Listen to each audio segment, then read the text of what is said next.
வணக்கங்கண்ணா. நாம எங்க இருந்து வரோங்கண்ணா? நான் இப்போ சவுதியில் ஒர்க் பண்ணுறேன் தம்பி.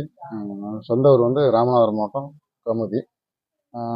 ஸோ இப்போ வேலையிலேருந்து இப்போ லீவுக்கு வந்திருந்தேன். அந்த டைமில் அம்மாவினோட இதை கேள்விப்பட்டு நான் இங்கே வந்துட்டேன். இந்த பஞ்சமி தேதினால இன்னைக்கு வந்தேன். வரைக்கு வந்து பார்த்ததுக்கப்புறம் நீங்க என்ன பலனை அடைஞ்சிருக்கிறீங்கன்னா, என்ன ஒரு நம்ம அம்மாவை பத்தி நீங்க உணர்ந்து இருக்கிறீங்க, அதை அப்படியே சொல்லுங்க. நிறைய விஷயம் எனக்கு நானே மாற்றங்கள் எனக்கு உருவாயிருக்கு. இப்போ எனக்கு 53 வயசு முடிஞ்சது, 54 நடக்குது. எவ்வளவோ நிறைய வெற்றிகள்ங்கிறத விட தோல்விகள் அதிகம் சந்தித்தது நான். அதனால் அந்த தோல்விகளை கடந்து வர்றோம்னா தெய்வத்தின் அனுகிரகம் இல்லாமல் வர முடியாது. அந்த வகையில் அம்மாவினோட ஆசை. நான் ரெகுலராக அம்மாவுக்கு பூஜை பண்ணுவேன். இது நடக்கிற பூஜை முறையெல்லாம் உங்களுக்கு எப்படி இருக்குன்னா, அன்னதானம் எல்லாம் எப்படி இருக்கு உங்களுக்கு?